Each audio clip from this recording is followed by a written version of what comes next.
Have you ever wanted to bake your own sourdough loaf of bread, but you weren't sure where to start? Have you thought, sourdough sounds great and I want to do it, but it's really complicated? If so, this video is for you.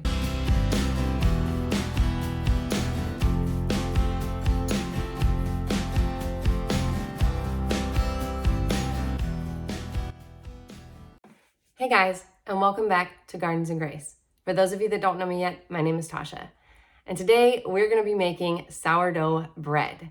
This is going to be a recipe for beginners. So it's the perfect sourdough bread recipe for beginners. It's going to come out perfect every single time, and anybody can do this recipe. And I'm really excited to share it with you today. So we're actually going to be making 2 loaves of bread today. We're going to make one in a loaf pan and one in the Dutch oven so that we can see the difference. Not everybody has a Dutch oven, and even if you do, sometimes you just want some sandwich bread, and this recipe works for either a dinner bread or a sandwich bread. So I'm going to show you guys, we're going to walk through it. It's going to be a really simple, really easy recipe that like I said, anybody can do, and it's for the absolute beginner. And we're going to have a ton of fun in my kitchen making sourdough bread today. Okay guys, so here I have my scale. In the back here, I have it all ready for both loaves. I have my flour, I have my water, and I'm gonna go ahead and measure it out. I'm gonna start with the buttermilk, the one that was started with buttermilk. Now I started with buttermilk and then I added just water after that. So there was only buttermilk used once, and then I added water. I'm gonna go ahead and give it a quick stir. I did stir it earlier, but I'm gonna go ahead and give it a quick stir now just to incorporate everything. So I'm using 4 ounces. I got 4.1. I'm gonna call that okay.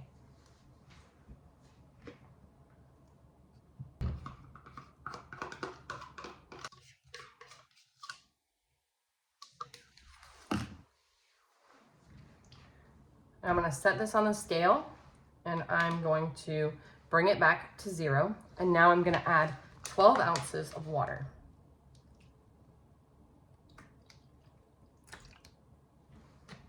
I actually got 12.1 in there, but again, I'm going to call that okay.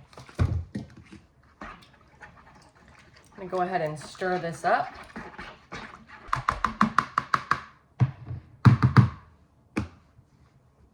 I'm gonna get another bowl to add my flour. I wanna go ahead and measure it in a separate bowl just so I can make sure I get the right amount, because I'm not as good at measuring with the flour. You can't really pull it back out once you put it in there. So I brought my scale back to 0, and I'm gonna add in 1 pound, 4 ounces.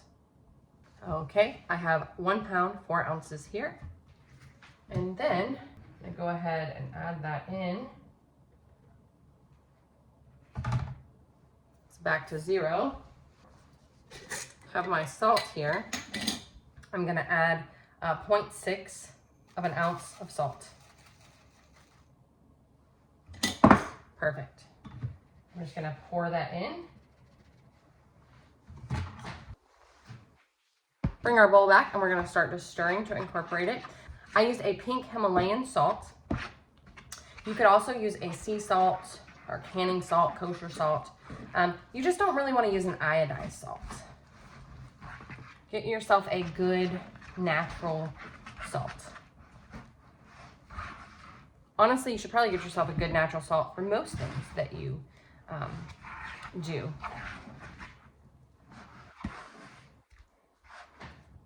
I do tend to use sea salt a lot more than I use pink Himalayan salt, just because of the way that the pink Himalayan salt is sourced.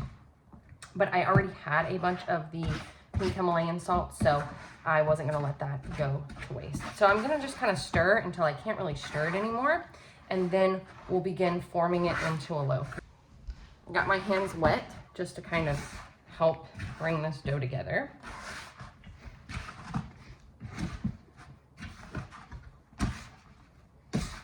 Try to get all that flour incorporated. Scrape down the sides. And this is the cool thing about the measuring it out. Even though it takes a minute to kind of measure it out, a lot of people can be, I guess, intimidated by measuring your ingredients, but it really does help ensure that you wind up with the perfect loaf. And it helps ensure that you have the right amount of all of the ingredients and that it comes together nicely. And that looks pretty good. I'm gonna lightly dust flour my surface so we can just kind of bring it together. I'm gonna get some flour on my hands. And just kind of knead it a little bit. We're not really going all out with our kneading process. It'll only take a moment for it to kind of all come together. I want the dough to not be super sticky. That's basically my goal right now. Kind of bring it together without it being super sticky. And you'll be able to feel it come together. You'll kind of start to notice, oh, it's not sticking to your hands as much. It's feeling a little softer, pliable. But like I said, we don't have to go crazy kneading it. In fact, with a sourdough, we don't really want to. I'm just gonna kind of pack it into a tight little ball here. Just kind of tighten it up.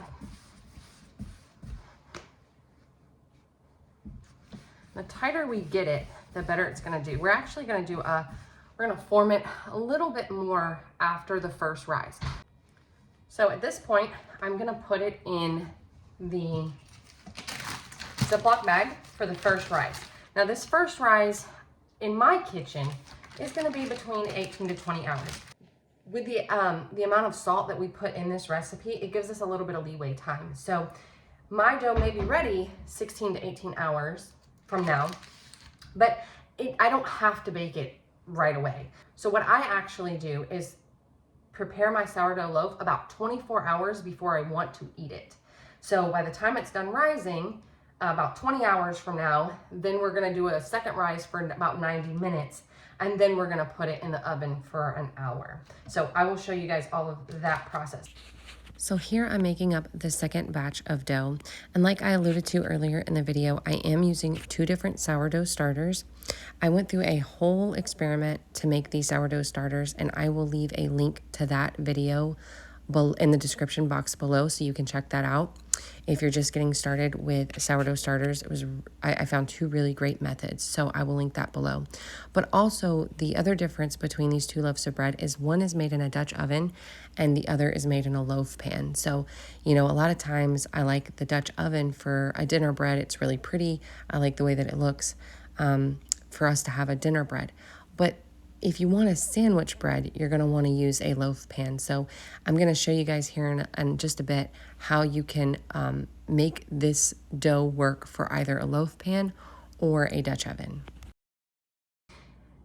The first time you make it, I would suggest keeping kind of a close eye as much as you can, because everybody's kitchen is different. If your kitchen is really warm, it might take less time to rise. If your dough is if your sourdough starter is really active, it might take less time to rise. If your sourdough starter hasn't been fed in quite some time, it might take longer to rise. But your dough should rise sometime between 12 and 30 hours. And it's that easy to use our sourdough starters to form our sourdough loaf. I will show you guys tomorrow when we get ready to bake it up. So here we are, it's the next day. It's been about 19 hours since we put our dough into our Ziploc bags, and you can tell that they have fully filled out both bags. Here is the dough that was made with the sourdough starter that was water and flour. I moved the other batch just off to the side because we're going to work with one at a time. And we're going to begin the process of bringing this dough back together. We're going to do a very quick knead on it. This maybe a minute, 2 minutes tops. This whole process for active time for bringing this dough together was about 15 minutes. And here, like I said, we're just really bringing this dough back together. So you'll see how we do this process where we just fold it on top of itself and then smush it down. It's really simple, really easy. It's nothing to worry about. A lot of people get really worked up when it comes to kneading. We don't have to, because it's a really simple, easy process. And then I just kind of begin to form it back into a ball like we did the first time. We want to make it into a very nice, tight, round ball so that when we put it in our Dutch oven. This one's going to go in the Dutch oven, but so that when we put it in the Dutch oven, it will rise up nicely and fill in nicely. The more compact and the tighter we get the ball, the better rise we're going to have on our bread. So here you'll see I grab out some parchment paper to wrap around the bread as I put it in the Dutch oven. I'll be honest with you, I would skip this step if doing it again. In fact, I have done it again and I did skip this step. The bread actually crisps up a lot better without the parchment paper. Using the parchment paper, it kind of keeps it from getting that crispy texture that I really want it to have. So instead, what I do now is I flour the bottom of the Dutch oven and then put the dough directly on the Dutch, directly in the Dutch oven. I have an enamel cast iron Dutch oven, so that works for me. And if you'll notice, what I did there was I just kind of picked up the dough ball and I tightened it up just a little bit more, pulling it together. And here you can see it's sitting in the Dutch oven ready to go. We're going to allow it to rise for another 90 minutes, but first I'm going to go ahead and cover it while I get the other loaf ready. Now I'm getting the second loaf ready, the one that's going to go in the loaf pan. And this one, like I said, is made with the mixture that was started with the buttermilk sourdough. So what I did, I have a video, like I said earlier, I have a video on that. I will leave it linked below. But it's basically, I started the sourdough starter with buttermilk instead of water. And then for the when I very first started it, and then every feeding, I added water, not buttermilk. I also did not measure this starter. So I didn't do a, exact measurement. I kind of eyeballed it when I made up this starter. And you'll notice that both loaves rise fine and both dough balls form into loaves just fine. I'm doing the same process here. I'm just kneading the dough just a little bit just to bring it back together, fold it, and then push it down on itself. And now the only difference is instead of forming it into a ball, I'm bringing it into a log shape. So I have my loaf pan off to the side and I kind of keep eyeballing it just to see if I have the measurements right as I'm trying to smooth this dough out into a rectangular log shape. And I do get it pretty good. I'm going to show you guys that in just a second, but I wind up forming it pretty good just by being able to eyeball it. I just kind of smush it down and then clump it up in places that I feel like where, there's not as much dough. Just I want to have a smooth surface where there's not more dough on one side than the other. And then I just kind of push the dough around and smooth it back out till it's all even and in this log shape. And once I have it in the pan, I just kind of smush it down some more just so that I make sure I fill in the pan really well. And I got dough evenly distributed throughout the pan. So I'm pretty happy with it here. I think it looks great. Now we're going to set this aside and we're going to do, like I said, that second rise. That is 90 minutes. The thing about the loaf pan is you really need two because you want to cover it while it rises. And now it's been about 90 minutes and both loaves have risen quite nicely for their second rise. So remember, we allowed it to rise the first time for about 19 to 20 hours, and this second rise was 90 minutes. I set a timer. Now I'm going to take a pair of kitchen shears and I'm just going to make some cuts here along the middle of the dough. The reason I do this is because I'm telling the dough where to rise. Now, I'll be honest with you, this didn't come out exactly how I wanted it to. If you used a razor blade, it would come out a lot better than using scissors, but scissors do work just fine. And you're just kind of directing where the dough rises. You don't even really need to do this step. It's really just for presentation. And then see where I put the parchment paper over it? Like I said, I would not do that again. I will not do that again. And so here for this loaf, I'm going to cut it just a little bit differently. I'm going to cut it down in a few places. I'm going to do it at an angle. Again, all just for presentation. And now our dough is ready to go in the oven. It's going to go into a cold oven that is set at 425 degrees. So I'm going to take both of these loaves, I'm going to take and I'm going to put them directly in the oven, and then I'm going to turn the oven on. And we'll let the bread cook for 45 minutes with the lid on, and then we're going to take the lids off to continue cooking for another 15 minutes. Here we are, it's been 45 minutes, so it's time to take the loaves out and go ahead and take the lids off. And you can see it's beautiful. This one made in the loaf pan is absolutely beautiful. It didn't rise exactly how I wanted it to, but that's okay. No big deal. It did rise up quite nicely. It was just not in the spot I expected it to be in. You can tell here with the Dutch oven that this loaf is already a lot lighter than the one in the loaf pan. Again, that's because of the parchment paper. But I'm going to put both of them back in without the lids on for an additional 15 minutes. Our bread is now done and ready to come out of the oven. And again, I was really happy with how both loaves turned out. This one was absolutely beautiful, and the texture on that guy was just incredible. The one baked in the Dutch oven was beautiful as well, just not quite as dark as I like to see it, but that's completely okay. It tasted incredible.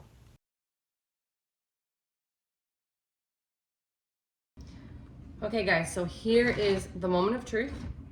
We're gonna go ahead and cut into this is the one made with the starter dough that was made with buttermilk to start with. So we're gonna cut into that one first.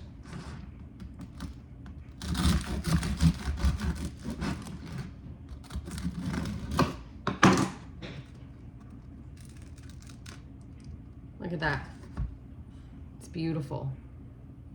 And I did let this cool for a little while, so you don't wanna cut into it when it's super hot or it'll wind up being doughy and gummy in the middle. Okay.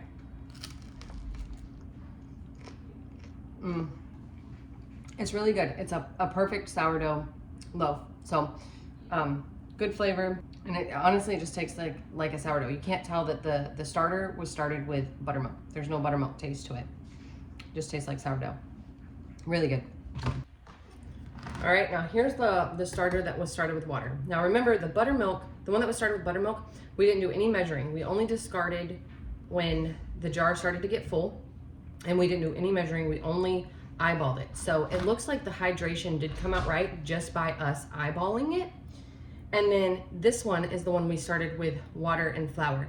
And in this one, the whole time, we've done exact measurements when we fed our sourdough starter, and we did, discards of exactly 4 ounces. We fed it with exactly 4 ounces, and we discarded with exactly 4 ounces. We did the feedings pretty much at 24-hour intervals. The only difference in these two loaves really is the fact that this one was cooked in a loaf pan and this one was cooked in a Dutch oven. Oh yeah, see, also absolutely beautiful. Okay, so to try this one.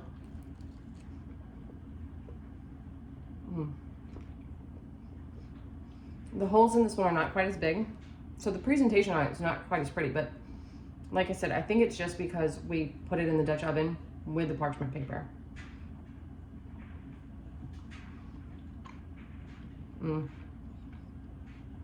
Either way, it's a beautiful sourdough loaf.